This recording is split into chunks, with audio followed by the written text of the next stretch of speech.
morning and welcome again to another episode of Book Club Corner. My name is Jewel Green and I'll be your host today on Book Club Corner as we chat with local authors, publishing industry stakeholders and booksellers about what's happening in the literary arts. And today we have a fantastic author with us. His name is Andre Bagoo. And Mr. Bagoo he's a prolific author. He has written quite a number of books. Mr. Bagoo is a writer, poet, and essayist. He is the author of Midnight Bestiaries, Narcissus, Pitch Lake, The Dreaming, and more. Welcome, Andre. Thank you. Thank you so much. So pleased to be here. We're happy to have you here with us on Book Club Corner. Listen, from the minute I saw your book, the Bestiaries, I saw the cover. I said, I have to chat with this guy.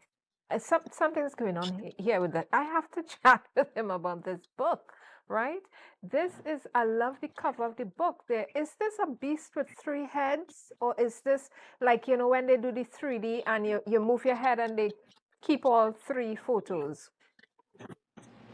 Well, thank you. I think that interpretation is certainly something that you can say when we look at it, because it's it's a work of art. But it's kind of like of Cerberus, this mythical three-headed creature from legend. Yes. But Midnight Bestiaries is about the interaction between the human and animal world, and so I thought it would be a sort of cover for the book. I love that. It gives, and this is October, which is folklore month, right? And as well, we have Halloween, close by.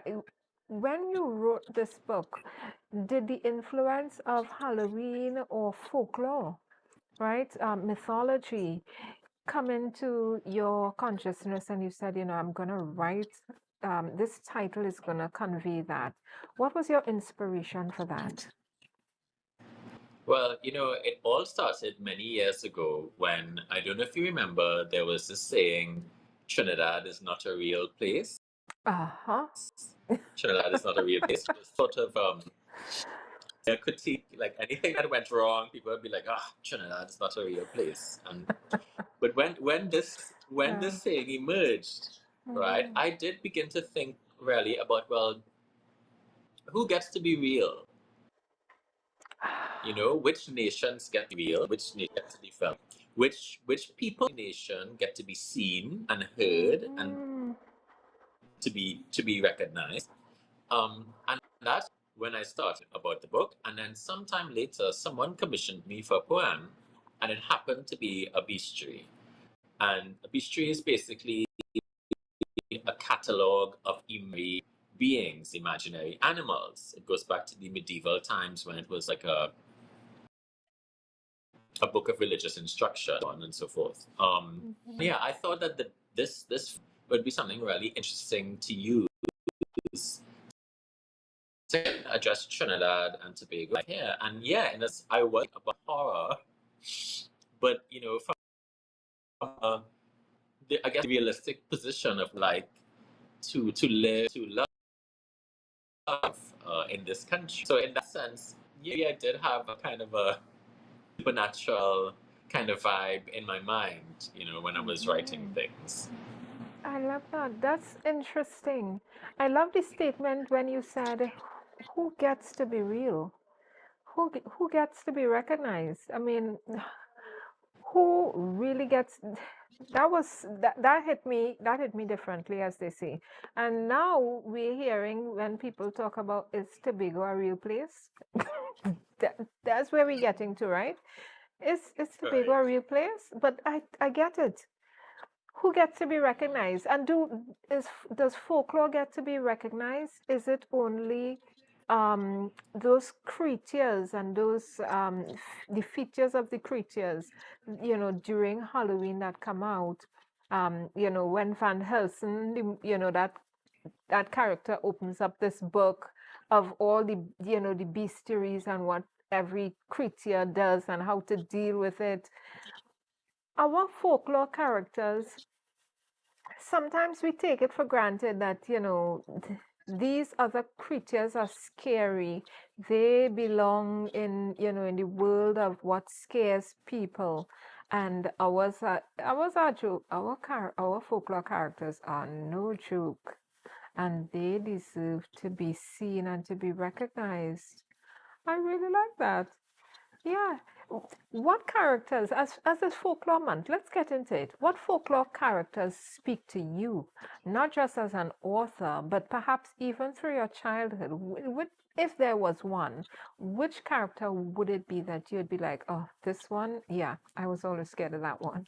Without a doubt, the Dwen, which is the child who dies before being baptized and who has backwards feet and so has misleading trails in the forest. That has always been a character that has fascinated me, and I have written poems in response to that character. But for me, what is appealing or what is interesting about folklore and also about the beat form of writing is how these imaginary creatures are so real. They reflect everyday concerns that we have, everyday fears. They might be part of an arsenal of instruction to get people to comply with certain forms of behaving, such as bless a cautionary character telling you to stay home. Um, and that is what really I'm interested in, especially in this book. I'm interested in that kind of space where the imagine, the fantastical, or the seemingly out of this world actually becomes very sedate and very real, intimate. This this category or genre we do in the Caribbean, of folklore, I feel it has a real place in sci-fi, right? It has a real and significant place in the world of science fiction and speculative writing. And I say that because I love sci-fi, and I love what you're saying, this outer world feel of these characters. The character I definitely would identify, because even before you said Dwen, that's the one I always had in my mind, right? Scary as hell as far as I'm concerned. And this is from a child, right? So I had mumps once, and I was staying by my grandmother in Caroni. My cousins used to come home for lunch, and they came home for lunch. I was there, it was a nice little playtime, time for them to walk back down to St. David's RC school on the main road. And I said, I'm gonna follow you all out to the road by where the Caroni River. It's diverted now, but the Caroni River used to pass on this front street by my grandmother. And I said, I'm going to walk you all out to this street. And while we're walking through this little track, because we didn't want to walk all the way around, I see my cousins one by one, tacking, just leaving me, running back. The next one ran, then the next one. And I was like, where is everybody going? Right? And this is me, where's everybody going? And as I look back into the front of me, which is the track, the grass on both sides, I see this huge brown creature shifting like this through the bush. And listen to me, with a hat. I didn't even bother to ask what was going on. I was out of there, Andre. I was I hit the ground running so hard. Listen, they didn't go back to school. I wasn't interested in talking about whatever we saw in the bush. I was like, I don't want to know what's happening. I don't even, I was scared. And we were children. The thing was a little taller than us, and one big, wide, broad thing pushing back through the grass. So I think we have good reason for our folklore having a space. We see these things. I was talking to somebody earlier about the sukunya, right? As we're talking about it, Andre, in your book, Midnight Bestiaries, how many creatures and characters are brought to life in this book? Well, I have. I'm really concerned with the imagination and with the way people perceive these creatures, the animal world. And so there are a lot of different animals appear at different points in the narrative. There's quite a few cats, black cats and scary cats, and but in a way, the real sort of animal, the real sort of beast that kind of stalks the book is the notion of fear itself and the inability to connect with other people, to make bridges between worlds, between countries. That is where I am coming from in this book. It becomes very, I think there are some very scary moments in the book, but it becomes very grounded in these notions of the real world and the real sort of heartache that is also very much often the subtext behind a lot of horror, behind a lot of fantasy, behind a lot of folklore and speculative fiction. Yeah. When we talk about, well, when you mention grounded in reality, right? Not just, as we say, this fantastical world. There are many of us who believe reality and this fantastical world share the same space. It's just this veil between, and some people are able to see. Is that what you believe as well? That there is this, just this very light veil between what we would class as reality and what we would class as the fantastical. They merge for some people, and some people don't see it, but others do. Is that what you believe? And if not, tell us what's your perspective? Well, I believe the unifying principle behind both worlds is the perception of the person who is navigating it, and in that sense, they are the same, the imaginative world and the real world. Art reflects life, life reflects art. Um, so, not to get too mystical or to seem maybe mentally unstable, I would say, yeah, I wouldn't push back. I wouldn't push back against, that. I love that image of the veil, of it being just a very thin sort of thing, because ultimately, as much as we have quite a lot of facts and empirical development, science, we are very modern and very contemporary. There's still a lot that we as a species, as human beings, have not really come to grips with. And I think there's a way in which we can use the fantastical as a way to kind of avoid confronting some of the harsher realities of the real world, of the contemporary space in which we live in. But at the same time, even as I say that, we need the sense of the imaginative. We need this magical possibility to exist if we are to be inspired to change things.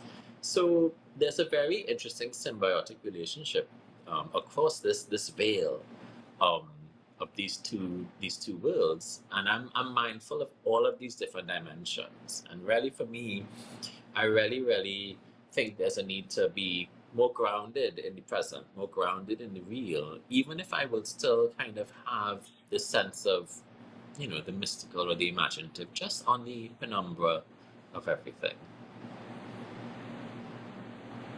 Express that about the contemporary and the modern world that we live in today, where we go to gyms and we work out and we have apps and we have smartphones, and we're living in that age our parents thought was the future, right? Mm. It is the future, but in that kind of this kind of, oh, well, in the near future, we'll be able to, like the Jetsons, we're getting there. But still, we're coming back to this world where there is that, as you say, fantastical, that imaginative, that speculative world of anything is possible. I mean, who knows what's happening in that world? And I listen, I'm taking so much inspiration from this conversation in terms of content for perhaps even books. You know, are we actually living in the real world? We're back to the Matrix, right? Is this is this the real world? Is the real world where I think, I go and hang out with my friends, I go to work, I have classes, I am doing self-development. eating right, doing all these wonderful, or is the real world where the fantastical exists? Which one is the real world? I mean, I don't know. Listen, on that note, we're going on a quick break. Andre, listen, if you are watching Book Club Corner live or you're going to be checking us out later on our YouTube channel, we're going on a quick break. Get your drink, get your snacks. I'm having some coconut water, lovely, refreshing water from Tobago, and Andre's having some government juice, right? The or what they call it, or the water of government.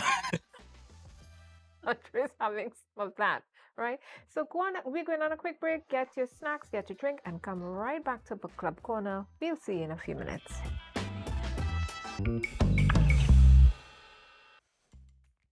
Welcome back to Book Club Corner, where every Wednesday we chat with an author, publisher, even booksellers about the literary arts.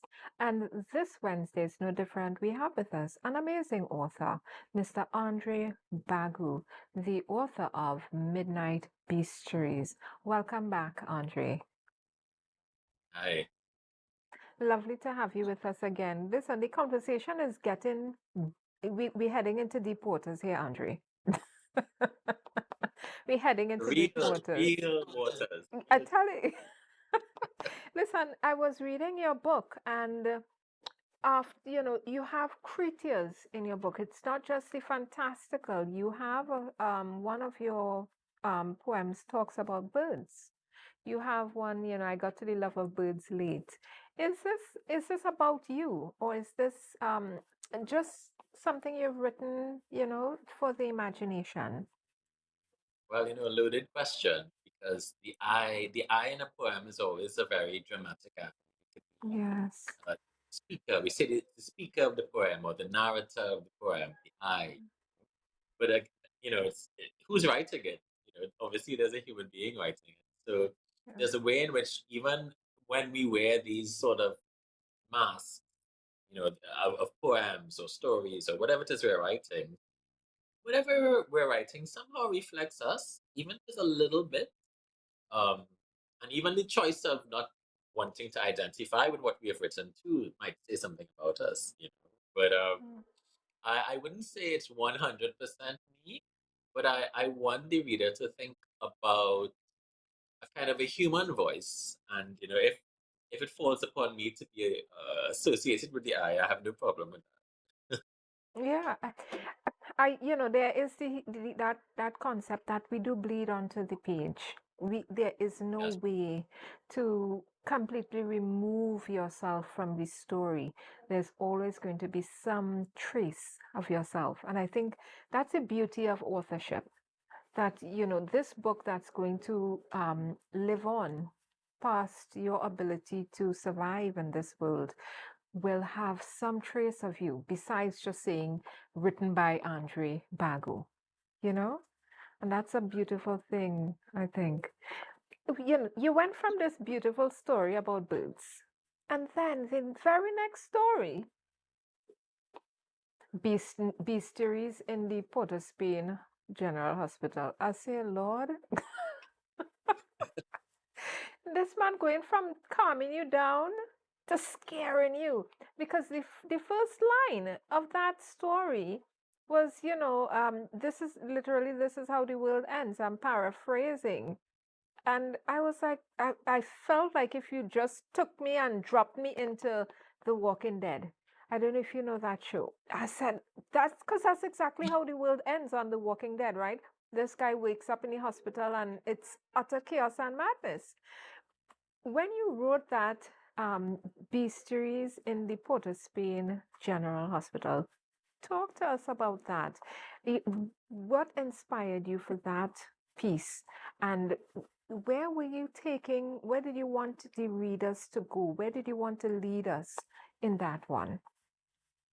Well, it goes back to what we were discussing earlier about wanting to navigate between this fantasy world and the real world, and ways in which there are connections, and wanting to almost criticize or to draw attention to situations or the circumstances in the real world through the prism of the fantastical and of the animal. And thank you for saying that, because the sequence of poems is often something I think a lot about, and most poets will think a lot about in their poetry collections, as this is. And with that poem, Bestiary set in the Port of Spain General Hospital, which is the title, I was thinking about the ways in which sometimes we can be treated like animals, in a Mm. sense. Or Mhm. I was also thinking too about, there's a specific image in that poem where there's a pigeon that appears in a corridor where there's all these patients and the pigeon is navigating. And I don't know if I'm not sure if you've ever, probably you haven't been to the Port General Hospital, but actually in many different public institutions in this country, you might encounter a similar sort of scene where the infrastructure is somewhat frayed, and then there's a little pigeon flying in and out here and there. Mhm. That really, seeing that, and that sort of common feature of most government buildings was what really sparked that poem. And Mm. there's a sense of despair in that poem, but also there's a sense of unity and a sense of togetherness, because all the people in that poem, all of the people who are ill and who are, confronting their own mortality, they kind of come together in a way. And at the end of that poem, I declare, well, or at least the voice of the poem declares, here I was born, in a kind of a volta at the very end, because the entire poem is very wary of this facility, but at the very end, there's a sort of positivity or an affirmation or a willingness to embrace that, well, this is the situation we're in now, and this is my people, and we are all in this together, even if we're suffering. I Such depth these poems and your pieces are bringing to the space. As the reader, myself would be the reader I'm referring to in this instance. As you know, as I sat with your work and was going through it and reading it, I said, this can be taken metaphorically, it can be taken literally. And I like that duality of your work where we're looking at, what is really happening with us physically as a people when we become ill, when we become vulnerable. Does that bring us together, that vulnerability? Does, the issues of society and what's happening with us at the time, does it draw us together? And as you say, this errant pigeon just out of nowhere appears, right? And is there as if, this is my space. The occupants, the human occupants, I don't know where you all came from, but it's my space. You're in my world, right? And and those kinds of happenings where we may be in a vulnerable space, things aren't going so good, and then you see Mother Nature appear, pop up. Hi, kind of like, snap out of it. There are other things happening besides what's going on with you. The world is still turning, the world is still going on. And I really love that about it.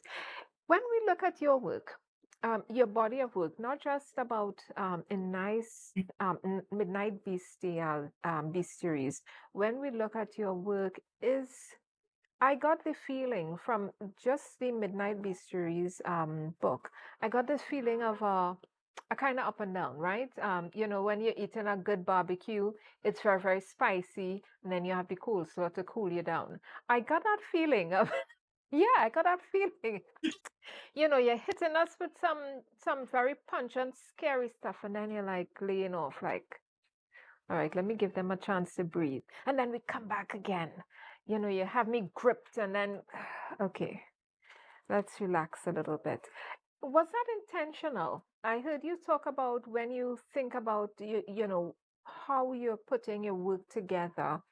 Is this intentional in terms of having the reader, that adrenaline happening, and then you get us to calm down and think, and then we back again in that? Was that intentional? And if it was, why did you do it that way?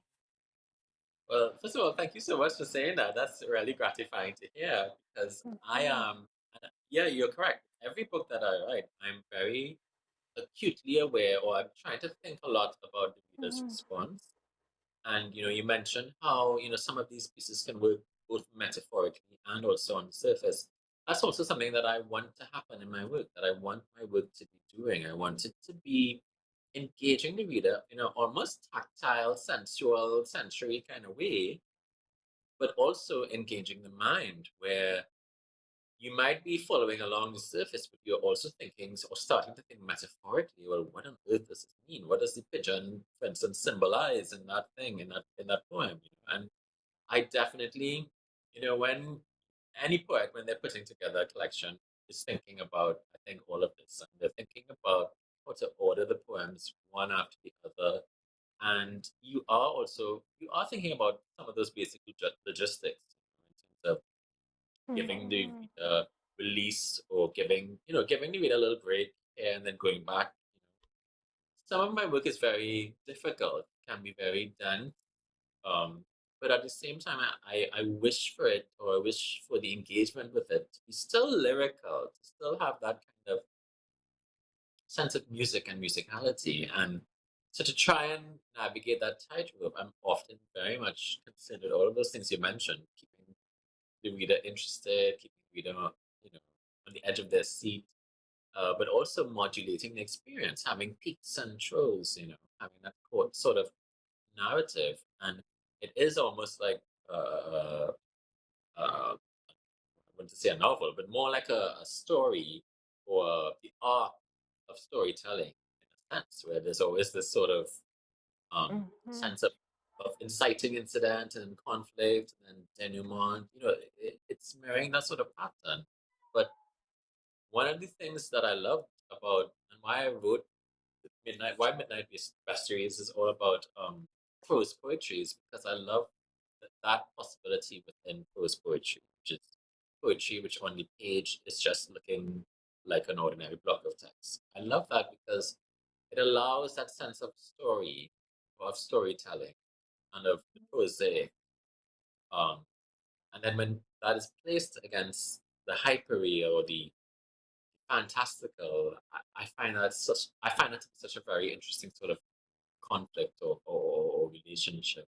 mhm, So yeah, so all of those things, all of those sorts of thoughts are definitely in my mind, um, when I'm writing each book.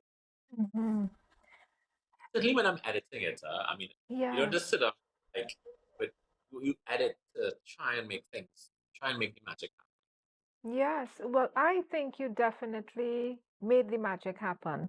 As I was reading the book, I felt the magic. It was I'm reading, I'm in the book, I'm in the story, I'm in the piece. But also happening now and I don't know if this is just my author brain kicking in, that imagination.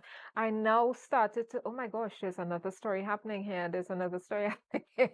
Yeah, just happening while I'm reading it. And I felt like that was it was extremely magical. I mean, reading a book is magical for me, but I love when a book, an author, your level of technical difficulty, as they say in the Olympics, right?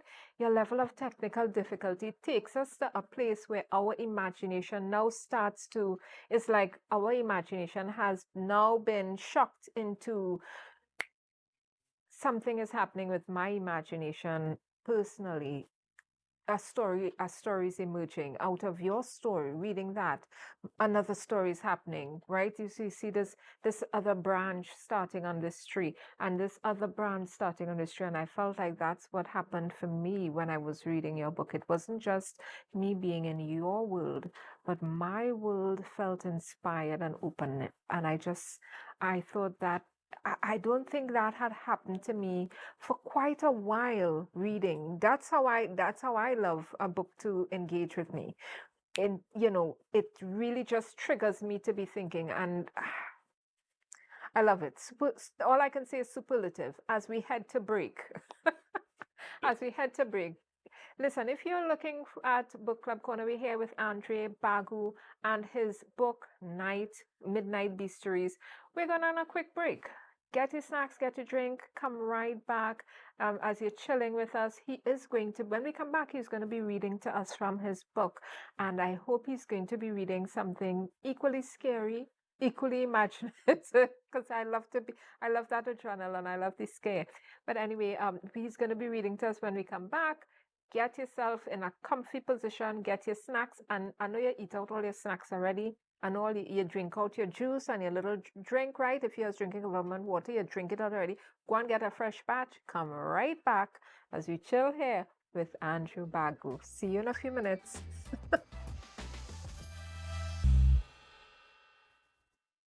Welcome back to Book Club Corner, right here on Tobago Updates in the amazing city of Scarborough, Tobago. And we're here chatting today with Andre Bagoo, the author multiple books, as a matter of fact, but we're focusing today on Midnight Bestiaries.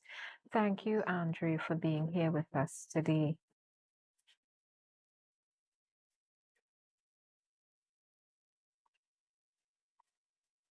Great. So, Andre, we went on a quick break. You know, it's the October month, folklore month, it's breast cancer awareness month. It's, you know, it's a month, a lot going on. Cyber security awareness month. And as I indicated, Tobago Updates had a bit of a cyber scare, right? The Facebook page got tampered with and they had to recreate it. So if you're looking at Book Club Corner today, please feel free to go help Tobago Updates get back on its feet in terms of its likes and followers, because I know, you know, lots of us watch Tobago Updates for all current events and content. So like, share, and share it with a friend, and make sure you go like the page itself, as well as Book Club Corner. Of course, I want you to go look at Book Club Corner and give us a like as well. So share the content. And if you're looking, if you've missed it live, you can always catch up on Book Club Corner's YouTube channel. Before we went to break, I promised the viewers, Andre, that you would be reading for us. And I got comfy. So I have my drink here. I have my drink here and I'm ready. Are you ready for us, Andre? I'm ready. Take it away. So I'm going to be reading a poem from a book called Bestiary, in which I am stalked by a cat. Mhm. This is the second time an animal has appeared in the yard and then vanished without a trace. The first was 3 weeks ago. I was walking Buster in the yard. We stood together, braced against the wind. I had this feeling as though someone was staring. I looked up, and there it was, on the roof of the small apartment next door. Nobody lives in that apartment. None of my neighbors owns a cat. It sat on the roof like a sphinx. The sun sat behind it. Its eyes were alchemized. Buster was barking at it. I had to quickly take him back inside. I didn't like the idea of Buster fighting with a cat. When I came back outside, I made sure I'd secured our door carefully. Buster has learned how to open doors. The cat was gone, but the feeling of being watched remained. Then, last night, Buster and I were sleeping peacefully in bed, his soft fur against my neck.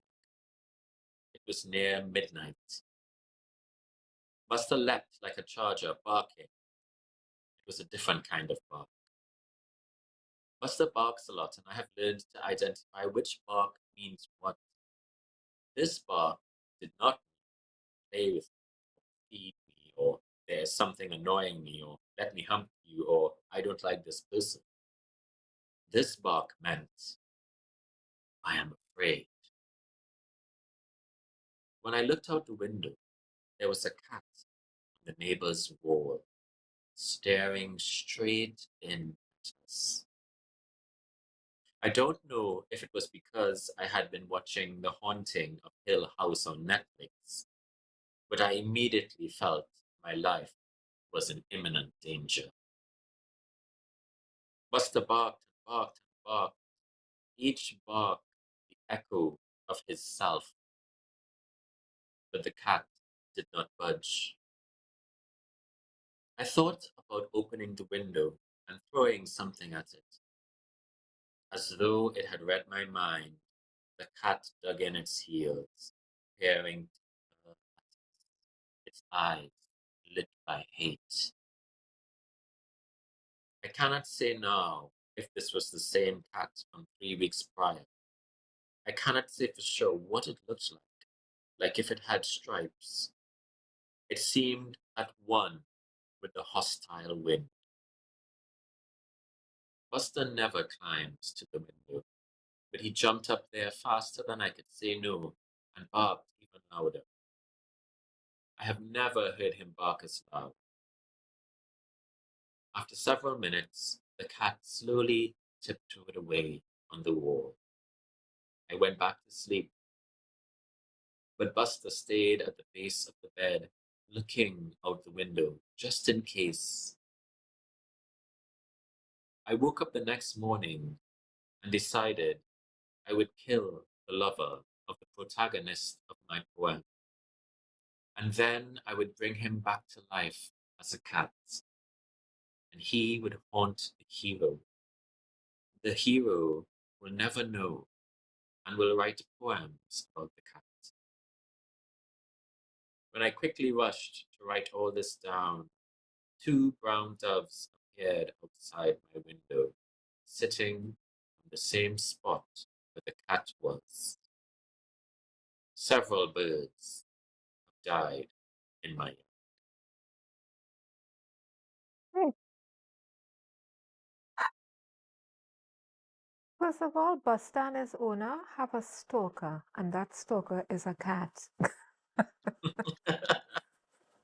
Or is it?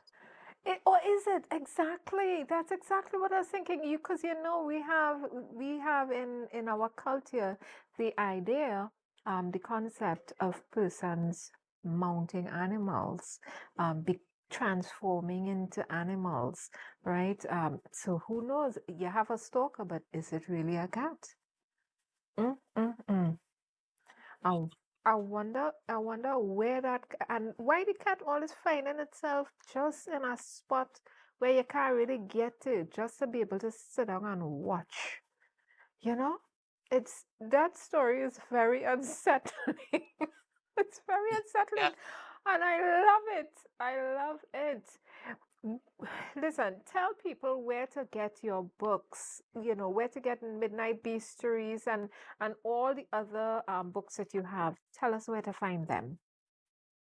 Okay, so I guess because this is my seventh book, my seventh full-length book, I would say, you can just follow me on social media to just get up to date with everything. But this book is available from metropolitan bookstores and paper-based bookshop in Port of Spain, or it's also available from the publisher in the UK, Broken Sleep Books, directly from their website. And it's always good when people buy directly from a publisher as opposed to other intermediary distributing sort of vendors. But yeah, just check out those websites or just follow me and send me a message. Perfect. And we want to shout out our good friend Brett at Metropolitan Books and Bocas Lit at Paper Based. They've, taken over that bookstore. It's nice when we support the authors, but also support our local bookstores as well. They are helping to distribute the books, to get the books out there into the hands of readers. So we just want to put that out there. And we're heading into my second favorite part of Book Club Corner, where we give insights to authors and publishers in the green room. So, listen, today we are going to be heading into the green room to give some insight. And today, our question is, how much do ISBN numbers cost?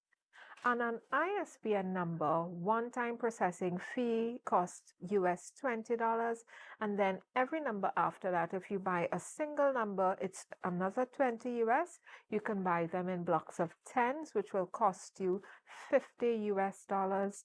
And then a block of 100, which will cost you 300 US. A block of 1,000, 750 US. A block of 10,000 numbers, that's US $1,500. And of course, when we're heading into the hundreds and hundreds of thousands and etc., you're really looking at publishing houses who are publishing multiple authors. But if you're an author and listen, this is going to be my life. I'm going to be writing for the rest of my life. You may be one who wants 100, right? I'm 100, a block of 10 ISBN numbers. And that makes it easy because then you don't have to go back in and, approach Dallas again, fill out the forms again and try to get a number. What did you do, Andre, when you were applying for ISBN numbers? Or are you even traditionally published? Are you traditionally published, self-published? What was your process? Tell us briefly about that. Well, I am what you describe as traditionally published. So about 13 years ago, I would have completed my very first poetry manuscript, and I would have sent it out to various publishing houses away, and I would have received an acceptance. And that is how my first book was published, Trick Vessels. It was published by Shearsman Books in the UK. And they also published my second book, Burn. And then as the years went on, I also met other publishers here, such as Peepal Press. They often come to the Bocas Lit Fest, and that's how I met them. They also publish some of my work. So yeah, publishing for me has been a matter of sending out submissions and hoping to be accepted. But I also, it's very intriguing to think about self-publishing. See so many exciting people doing it as well in the Caribbean space. I think that's very important. I think we need more. Yeah. As we're talking about, self-published, traditionally published, I really like that you went out that route of being traditionally published, meaning you sent out your query letters to different publishing houses to see who was interested, right? Who would bite. And a lot of persons are saying, listen, I don't have the time and I don't have the fingernails to bite off to wait, right? To see if they will take me or not. I'm just gonna get self-published and that's it. Because it is a bit harrowing mentally to see if you get you. You're an author, you sent out your book, your baby, I wonder if they're gonna like it. And I really love that you took that leap of faith, and congratulations to you on being traditionally published. Traditional publishing has a real space. It meets a real need. It gives the author that time and space to just be able to write. Don't have to worry about, publishing, marketing, distribution. Very, let the author do what they're good at, right?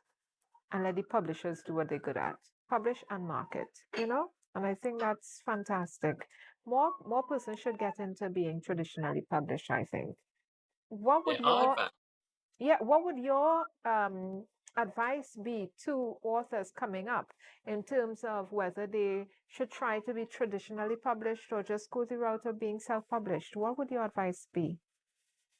I think it's important to know the different processes and to be mindful of what your objectives are. So, for instance, I think with traditional publishing, when you go that route and you are published by a publisher, you normally have the kind of oversight of an editor, eagle-eyed editor, who will really take a look at the manuscript and very often recommend changes or have notes or make improvements. And that degree of distance from the work is important, and that can actually push the work into a whole new kind of level, and you don't have that extra level of scrutiny when you're doing it on your own. I think you know, also traditionally published books, or some of them, tend to have better, production values. Better. I think a cover is very important. So for all my books, I try to, even if I don't. Sometimes I get to design my own covers, but sometimes I don't. Like this cover was not designed by me; it was designed by the publisher, who is very good at graphic design. Um, and but the traditional publishers, they would have those resources. But I think it's important to know also that there are very different types of traditional publishers, because there are very small independent publishers, and then there are the huge, big publishers for which there are agents and there's a whole architecture behind them. And it's important to know, well, where do you feel your work fits? And it's important to know, well, what are your objectives, I think if you are going to go down the route of self-publishing, it's really important to ask for help and to always, have that network in place where you have fellow readers, fellow writers, and maybe graphic designers, people who can take a look at what is being done and to just give it an extra sort of like level of scrutiny. But whichever route you go, the fundamental thing is to really work on your writing. That's why we're here. That's what we're here for. It's really the writing that has to really be worth it. It has to be worth the whole endeavor. And that internal process of knowing what you want to say and how you want to say it, that is where the real work, I think, is. And once you work on that, then you can think about all these other things, such as the avenues of, well, how am I going to get this book out there? I think you're 100% right. And most important, what I heard that I think bears repeating is that extra level of scrutiny that sometimes does not exist in self-publishing, right? And rightfully so. It's called self-publishing, right? Not other people helping me publish and liking my book, right? So I think that bears repeating.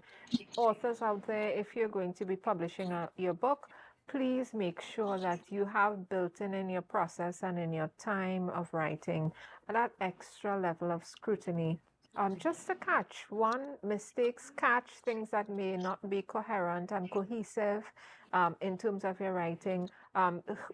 Who am I writing for? Sometimes we don't answer that question. Who am I writing for? Am I, only writing for a very small target audience? So, can I open up my target audience in terms of who's going to be looking at the book after? So I'm putting it out there as we head to the end of Book Club Corner. Just like that, we've flown through 60 minutes.